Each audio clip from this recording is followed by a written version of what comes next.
Hi everyone, welcome to MakerFest 2021. My name's Emily and I own a small sewing business called Oak and Cloth. I started sewing about 15 years ago, and somewhere along the line I decided I wanted to learn embroidery as well. Embroidery is a great way to personalize any fabric goods you own, but it's also wonderful for making repairs on clothing look artistic and intentional. With fast fashion, nothing lasts anymore. The fashion industry has an immense impact on the environment, whether it's water pollution when the fabric is being produced or waste production when we throw it out in the landfill. So today I'm going to teach you the basics of embroidery and teach you how you can use it to repair any torn or worn fabrics. So let's get started. Before you begin, you'll want to make sure you have all the tools you need. Of course, you need something to repair. I'll be patching the knee of these ripped jeans. If you're also using a patch, make sure you have a big enough piece of fabric. Next, you'll need embroidery thread.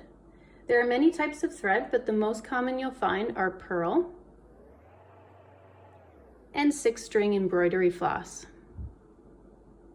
I prefer the 6-string embroidery floss because I can split the thread to create finer details. Do some research to determine which ones are trusted to be color fast so they don't leach color into your fabric when you wash them. You'll need an embroidery needle. These have larger eyes that will fit the thread.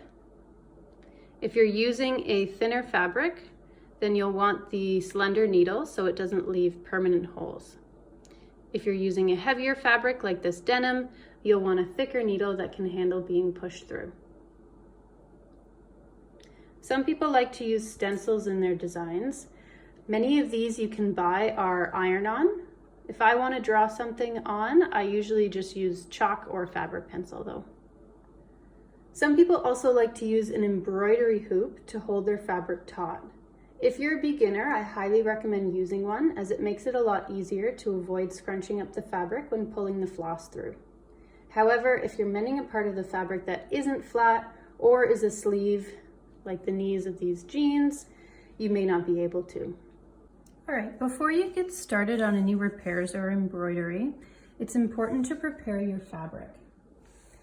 We're going to gently cut away these frayed edges, keeping them there. Well, it's a choice, but it makes it easier to see where you're sewing when there's no fray and what areas of the fabric are actually strong enough to be sewn.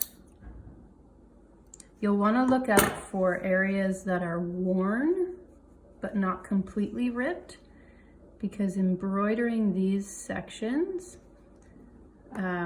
it won't last as long. So we want to just leave the fabric that can handle being sewn.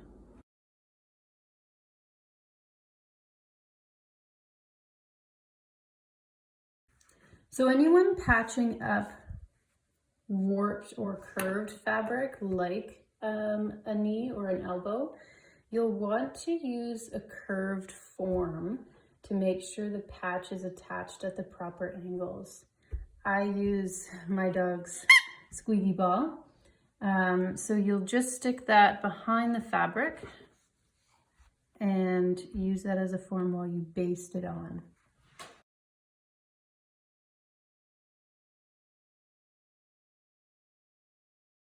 All right, so basting is when you temporarily sew two pieces of fabric together. It's really just to hold it in place while you do more delicate sewing.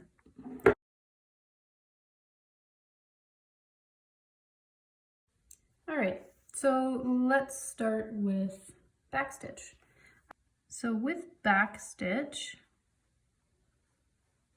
you're going to create a stitch just as if you were doing running stitch, but instead of continuing forward, you're going to go backwards to your previous hole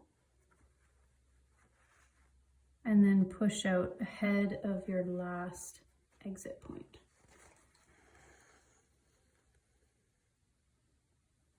So this creates a solid line with no spaces in between.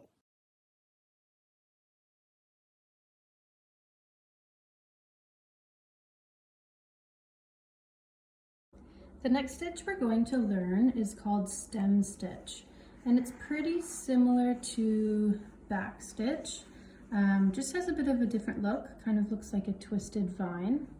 So you'll create a stitch. Now normally with back stitch you'd create a stitch forward and then you would come back through your first hole.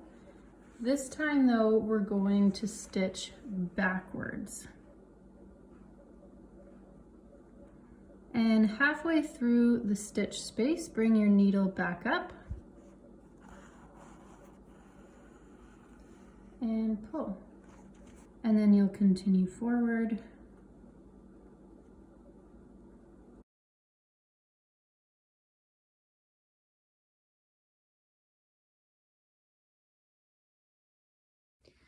The last line stitch I'm going to show you is called split stitch. This is also really great for curves. I use it more often for curves than I use stem stitch. And it's basically the same thing, really. The only difference is that instead of coming up beside the stitch, you're going to pierce through the stitch. Come up through the fabric, go backwards towards your first stitch. Now it looks like we're doing a stem stitch, I know. But when you pull it through, what I normally do is it's already pulled taut, but you want to actually bring your needle through your last stitch, piercing the thread.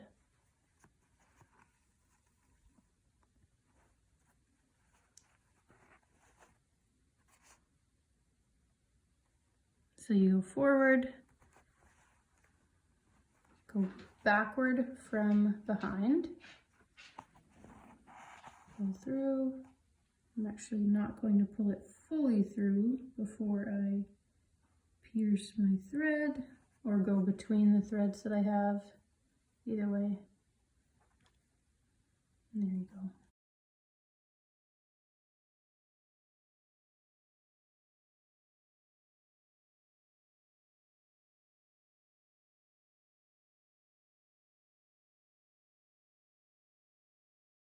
We're going to learn the daisy stitch, which is perfect for creating little loops, like if you're creating little flowers, or maybe something like fish scales.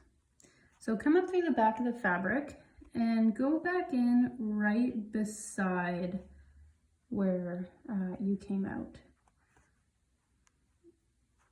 You'll want to bring your needle out wherever you want the end of your petal to be.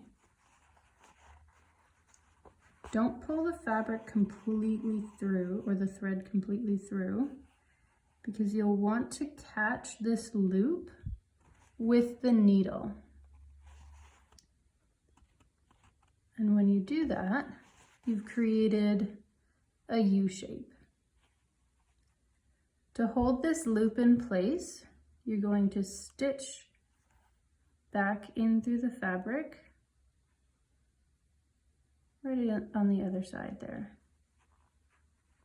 And I'm going to come back through where I want my next petal.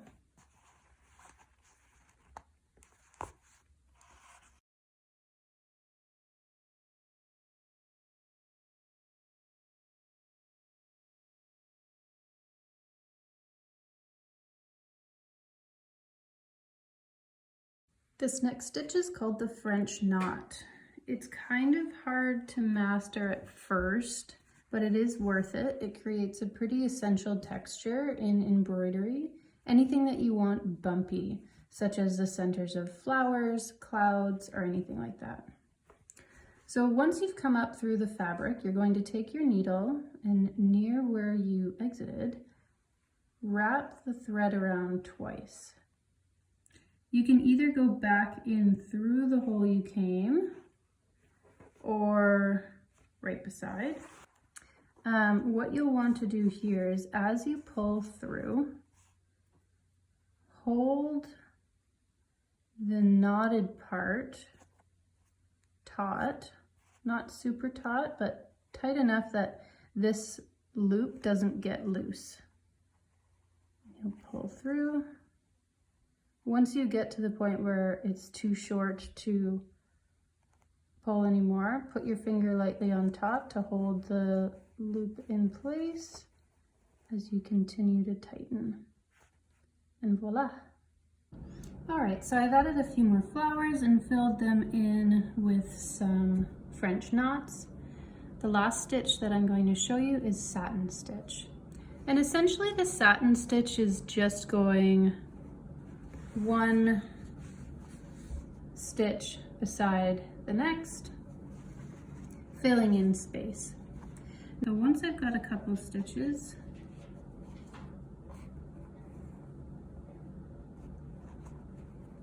I can place a guiding stitch. So I'm going to go over about, I don't know, 4 stitches space, not too far.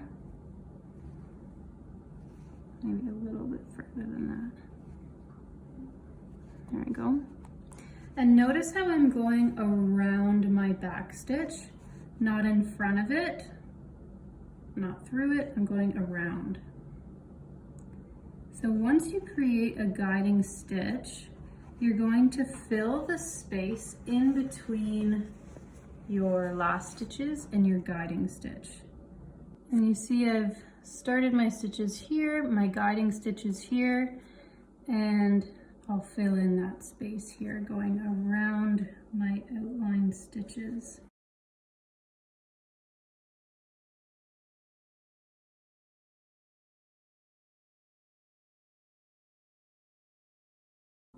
All right, so I finished my leaves. I did this one in the satin stitch that I showed you before, and I did a bit of a variation of satin stitch on this leaf here, and I wanted you to see them because it really shows the importance of direction.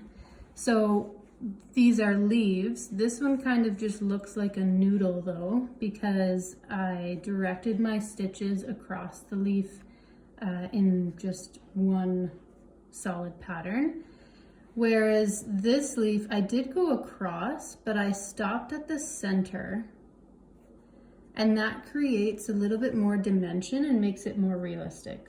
I also added some running stitches in orange, yellow, and the 2 greens that I have here, because I didn't have anything on this side holding my patch to my jeans.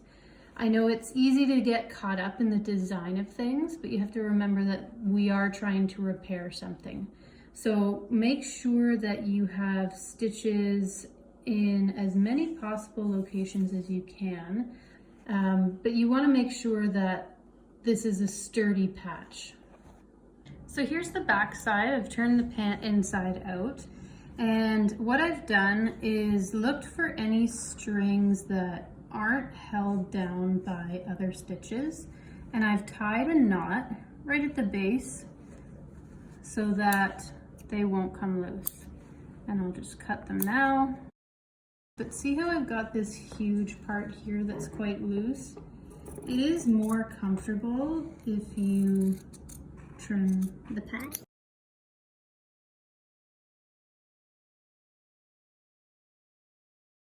Now our very last step is to just get rid of that basting stitch.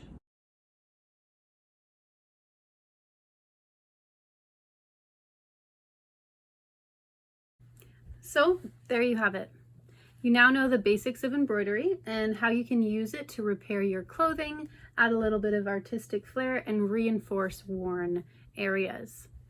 Embroidery is a delicate art. It takes a lot of time and patience. But there's lots of helpful how-to videos on YouTube that you can reference, or if you like, you can head over to my Instagram account @oakandcloth to see another little video of me practicing the same stitches we did here in a close-up in an embroidery hoop as well.